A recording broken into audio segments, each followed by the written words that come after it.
Safari ya Cristiano Ronaldo katika kombe la dunia imefikia mwisho kwa maumivu baada ya Ureno kufungwa 1-0 na Spain katika hatua ya 16 bora ya kombe la dunia 2026 mjini Dallas Jumatatu hii. Mchezo huo mkubwa wa wapinzani wa Iberia uliamuliwa katika dakika za majeruhi baada ya mchezaji wa akiba wa Spain Mikel Merino kufunga bao la ushindi.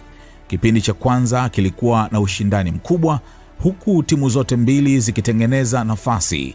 Joao Cancelo alipiga shuti lililopaa juu mapema kabla ya Mikel Oyarzabal kukosa nafasi nzuri kwa upande wa Spain muda mfupi baadaye. Ronaldo alimlazimisha kipa Unai Simon kufanya uokozi kutoka pembeni, lakini Spain nayo ilikaribia kupata mabao kupitia Lamine Yamal na Alex Baena ambao michomo yao iliokolewa vizuri na kipa wa Ureno Diogo Costa. Ureno iliongeza kasi mwishoni mwa kipindi cha kwanza na ilikaribia kupata bao baada ya shuti kali la Nuno Mendes kugonga mwamba lilikuwa limechezwa na beki wa Spain.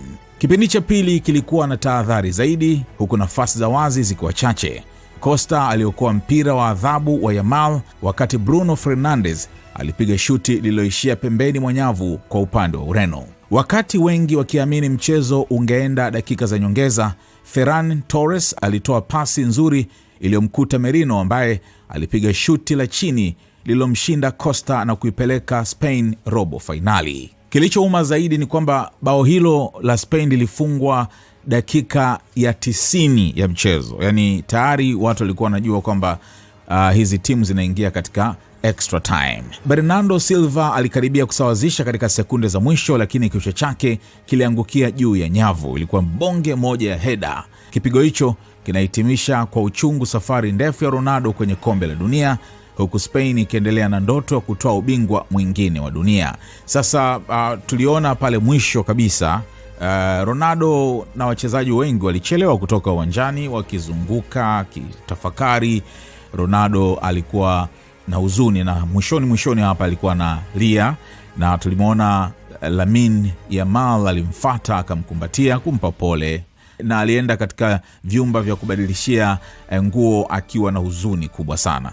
Ni pigo kubwa sana kiukweli, hasa kutokana na kwamba bao limefungwa katika dakika ya mwisho kabisa ya mchezo. Tayari watu tulikuwa tumeshajiandaa kwamba hii ngoma hii extra time, na kama isha extra time basi matuta, lakini ndio hivyo. Mabao haya ya dakika za mwisho haya yanauma sana, na kikweli hii imekuwa ni huzuni kubwa sana kwa Ronaldo na timu nzima. Sasa tusubiri tuone mitandao inasemaje, kwa sababu Ronaldo amekuwa ni mtu ambaye ana wapinzani wengi sana. Bila shaka kwenye social media huko kutakuwa kuna wale wanaohuzunika, lakini pia wengi sana watakuwa wana mock, hasa kutokana na upinzani uliopo kati yake na Messi ambaye yeye Jumanne hii pia anaingia katika mechi ya kuwania kuingia robo finali dhidi ya Misri.